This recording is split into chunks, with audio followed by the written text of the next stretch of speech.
নমস্কার বন্ধুরা, আশা করি আপনারা সকলেই ভালো আছেন। আমি বিভাস, গল্প কিন্তু সত্যি চ্যানেলে আপনাদেরকে আরও একবার স্বাগত। আজ আমি এই ভিডিওতে যার কথা বলবো তাকে আমাদের মধ্যে অনেকেই চেনেন না বা তার সম্পর্কে জানেন না, কিন্তু এটা জেনে রাখুন, আজ আমাদের এই গল্পে যার কথা উঠে আসবে তিনি আমাদের একজন গর্ব, এবং বিশেষ করে আমাদের বাঙালিদের কাছে তো আরও বেশি গর্বের। তিনিই প্রথম ভারতীয় মহিলা অলিম্পিয়ান যিনি ট্র্যাক অ্যান্ড ফিল্ডে অংশগ্রহণ করেছিলেন। তো চলুন সময় নষ্ট না করে আমরা তার ঘটনাটা, তার গল্পটা একটু অল্প কথায় জেনে নিই। কিন্তু আমি আপনাদেরকে সবাইকে অনুরোধ করব, আপনারা একটু ধৈর্য ধরে পুরো ভিডিওটা দেখুন এবং আপনাদের কেমন লাগলো অবশ্যই অবশ্যই কমেন্ট বক্সে আপনাদের মতামত জানান। আর ভালো লাগলে লাইক এবং শেয়ার করুন। আর যারা এখনও পর্যন্ত গল্প কিন্তু সত্যি চ্যানেলের সাথে যুক্ত হননি তারা অবিলম্বে চ্যানেলটিকে সাবস্ক্রাইব করে বেল আইকন টিপে দিন, কারণ নিয়মিত রাত 8টার সময় এইরকম অজানা কিন্তু সত্যি গল্পের ভিডিও আপলোড হলেই তার নোটিফিকেশান আপনারা পেয়ে যাবেন। তো চলুন আজকের গল্পটা এবার শুনে নেওয়া যাক। ধন্যী মেয়ে।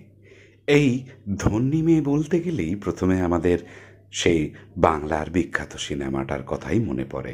ছোট্ট জয়া বাদুড়ি, তিনি সবাইকে তার দুষ্টুমিতে, সবারকে নিয়ে তার মজা করাতে তিনি কিন্তু অতিষ্ঠ করে রাখতেন সবাইকে, সেই ধন্যী মেয়ে। কিন্তু রিয়েল লাইফে এই ধন্যী মেয়ে কজন হতে পারে? স্বাধীনতার মাত্র 5 বছরের মধ্যে নারী সমাজের মধ্যে থেকেই কেউ ছিটকে আসেন অলিম্পিকের স্প্রিন্টে। যদি কেউ সমাজের চোখে যা অবিশ্বাস্য তাকেই বাস্তব করে দেখান, যদি ভারতের ক্রীড়া ইতিহাসে প্রথম মহিলা হিসাবে অলিম্পিক ট্র্যাক ইভেন্টে পা পড়ে কোনো বাঙালি মেয়ের, তবে তার পদাঙ্কে যে ধন্য হয় উত্তর প্রজন্ম তা হয়তো বলার অবকাশ রাখে না। এমনই ধন্যী মেয়ের নাম নীলিমা ঘোষ। দেশের প্রথম ট্র্যাক ইভেন্টে অংশ নেওয়া প্রথম অলিম্পিয়ান। 1952 সালের হেলসিঙ্কি অলিম্পিকে যিনি পা রেখেছিলেন ট্র্যাকে। স্বাধীনতার পর 1948 সালে লন্ডনে বসল অলিম্পিকের আসর। অনেকের কাছেই আজ হারিয়ে যাওয়া নাম হেনরি রেবেলো, কিন্তু এই 19 বছরের তরুণী ছিলেন স্বাধীনতা পরবর্তী যুগে এদেশের প্রথম অলিম্পিয়ান। লন্ডন অলিম্পিকে নিজের প্রিয় ট্রিপল জাম্প ছাড়াও রেবেলো অংশ নেন লং জাম্প এবং হাই জাম্পেও। না, পদক আসেনি, তবু 2013-তে স্বাধীন দেশের প্রথম অলিম্পিয়ানের মৃত্যুর পর কতটুকুই বা মনে রেখেছিলাম তাকে আমরা। তবে রেবেলোর চেয়েও হয়তো আরও কয়েকশো গুণ কঠিন কাজ করে দেখিয়েছিলেন নীলিমা ঘোষ। 1948-এ লন্ডনের পর 1952 সালে ফিনল্যান্ডের হেলসিঙ্কিতে বসল সামার অলিম্পিকের আসর। বিখ্যাত হেলসিঙ্কি অলিম্পিকে দেশের প্রথম মহিলা হিসেবে ট্র্যাক ইভেন্টে অংশ নেবার সুযোগ পেলেন বাঙালি মেয়ে নীলিমা। 1935 সালের 15 জুন জন্মগ্রহণ করেন নীলিমা। সে সময় বাংলার অলিতে গলিতে শুধুই ফুটবল আর ফুটবল।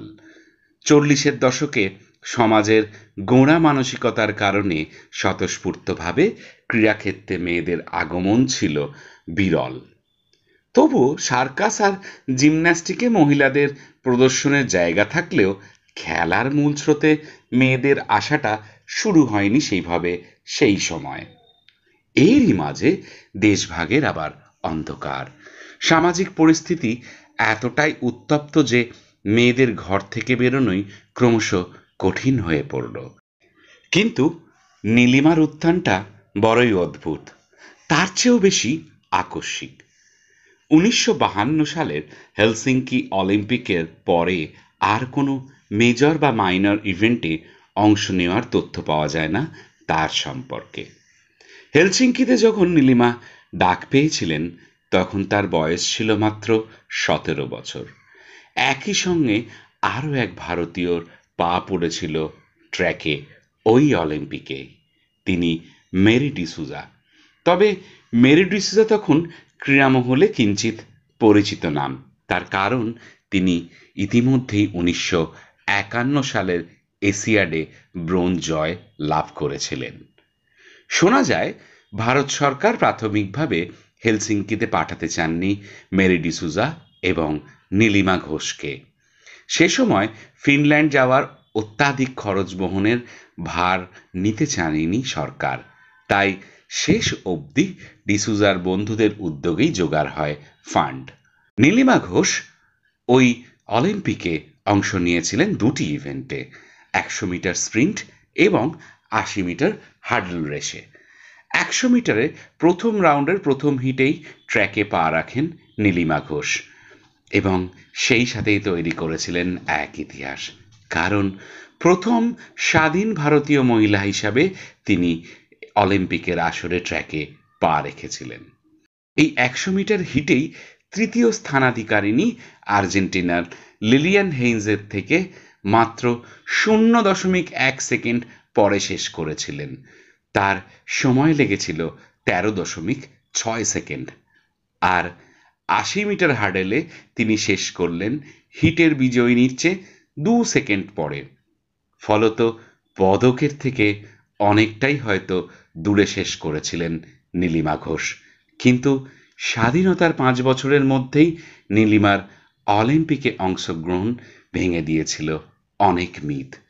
ডিসুজার হিট নম্বর ছিল 9 নীলিমার পেছনে।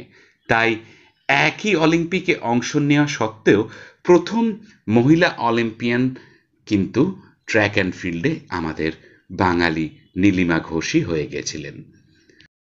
1952 সালের পর অলিম্পিকের ইতিহাসে অনেক মহিলা ক্রীড়াবিদ এসেছেন এবং আগামী দিনেও আসবেন। এর প্রায় 70 বছর পরে 84 পিটি ঊষা থেকে 2004 সালের চিত্রা সোমান এবং এছাড়াও অঞ্জু ববি জর্জ থেকে হালফিলের ভিনিস ফোগাট থেকে আরম্ভ করে পিভি সিন্ধু, সাইনা নেওয়াল, মেরি কমরা তো আছেই। এবং নীলিমা ঘোষ প্রথম ভারতীয় মহিলা হিসেবে ট্র্যাকে পা রাখলেও প্রথম অলিম্পিক মেডেলের পোডিয়ামে মহিলা হিসাবে উঠেছিলেন আর এক ভারতীয়, কর্ণম মালেশ্বরী। তিনি 2000 সালের সিডনি অলিম্পিকে ভারোত্তোলনে ব্রোঞ্জ জিতেছিলেন। অলিম্পিক ট্র্যাকে এবং নানান ইভেন্টে একের পর এক ভারতীয় নারীর গৌরবগাথা লেখার স্থপতি কিন্তু সেই এক বাঙালি নীলিমা ঘোষ। আমাদের অনেকেই জানেন না এই নীলিমা ঘোষকে। আশা করি এই ভিডিওর মাধ্যমে তারা কিছুটা হলেও জানতে পারবেন। যারা শুনবেন তাদের কেমন লাগলো অবশ্যই আপনারা কমেন্ট বক্সে আপনাদের মতামত জানাবেন এবং আমার বিনীত অনুরোধ আপনারা অবশ্যই এই ভিডিওটি শেয়ার করুন আপনাদের বন্ধু বান্ধব আত্মীয় স্বজন এবং আগামী প্রজন্মের কাছে, যাতে নীলিমা ঘোষেদের মতন মানুষদের কথাও আমরা জানতে পারি। আমাদের বিস্মৃতির আড়ালে যেন নীলিমা ঘোষরা হারিয়ে না যায় চিরতরে। তো আশা করি আপনাদের এই ভিডিও নিশ্চয়ই ভালো লাগবে এবং আপনারা ধৈর্য ধরে পুরো ভিডিওটা শুনবেন, শুনে আপনাদের মতামত জানাবেন। আর যারা এখনো পর্যন্ত গল্প কিন্তু সত্যি চ্যানেলের সাথে যুক্ত হননি তারা অবিলম্বে এই চ্যানেলটিকে সাবস্ক্রাইব করে বেল আইকন টিপে দিন, কারণ নিয়মিত রাত 8টার সময় এইরকম অজানা সত্যি গল্পের ভিডিও আপলোড হলেই তার নোটিফিকেশন আপনারা পেয়ে যাবেন। তো আজ এ পর্যন্ত, আবার আগামীকাল রাত 8টার সময় আমি আপনাদের কাছে হাজির হব নতুন একটি অজানা সত্যি গল্প নিয়ে। ততক্ষণ সবাই খুব ভালো থাকবেন।